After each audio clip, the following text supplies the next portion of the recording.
Hey ladies and gentlemen, today we're going to talk about a new tank we haven't mentioned so far on the channel. It is the English Comet. But before we get into the video, I'd like to set a new target of 120 subscribers for the end of the month. I know it's a lot, but I think we can make it. If you enjoyed the video, please consider liking it because it takes a lot of time and effort to do the necessary research, recording and editing. Now let's get right into the video. Like I stated before, the Comet was an English tank which was regarded as one of the best tanks Britain used during the Second World War. And today we're going to have a look at why it was regarded as one of the best medium tanks. The production for the Comet started in September 1944 and it came in service in December 1944. In total there were 1,186 made. In the UK it remained in service until 1958 when they were completely replaced by the next generation of tanks. It was also sold to several other countries, which used the medium tank until the 1980s. The Comet had a 76.2 main armament, which is also referred to as the 77mm or better known as the 17-pounder. This main armament was also used by the Achilles, the Challenger and the Sherman Firefly. This gun was effective against late war German tanks, including the Panther at medium range and the Tiger. In fact, if they saw a tank drive with a 70-pounder in a convoy, the Germans would always prioritize taking out the 70-pounder since that posed a greater threat to them than the 75mm, unlike what they tried to show you in the film Fury.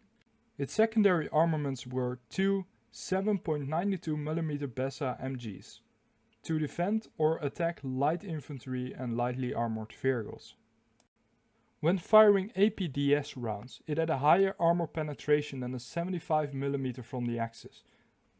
As you'd expect from a medium tank, it was relatively lightweight. It weighed only 33 tons when fully equipped and battle ready. It had a crew of 5, the commander, the gunner, the loader/operator, the driver and the hull gunner. The Comet tank had a 600 horsepower Rolls-Royce engine to propel itself forwards and its top speed was 51 km an hour. The armor of the Comet at its thickest point was 102mm thick and at its thinnest point it was 32mm. The Comet had an operational range of 98 km, which is in my opinion average from what I've seen so far. Now we come to the fun part, service history. The British 11th Armored Division was the first formation to receive the new tanks, with deliveries commencing in December 1944. The 29th Armored Brigade, then equipped with Shermans, was supposed to receive them, but due to the Battle of the Bulge, the replacement of the Shermans took longer than initially expected. The unit returned to the Brussels area in the middle of January 1945, 3 weeks later, and they finally paid off its Shermans in exchange for Comets. Due to its late arrival, it wasn't involved in any major battles. But it was involved in the crossing of the Rhine and later in the Berlin Victory Parade in July 1945. After some searching, I did find a newspaper which told me a story about how a one-on-one battle was fought between the Comet and the Tiger I, which eventually the Comet won due to the fact that it flanked the Axis tank and lighted on fire, thus knocking out the Tiger and the crew fled for its life. Post-war the Comet served alongside the heavier Centurion II. A successor introduced in the closing days of World War II on an experimental basis, but it was too late to see combat. Conclusion: it had a decent gun which was used by a lot of Allied tanks at the time, which was very much capable of knocking out the German Cat. The 70-pounder even reached a higher penetration than the 75mm from the Panther. But it was also very vulnerable to enemy fire itself, especially the 75mm and the 88mm.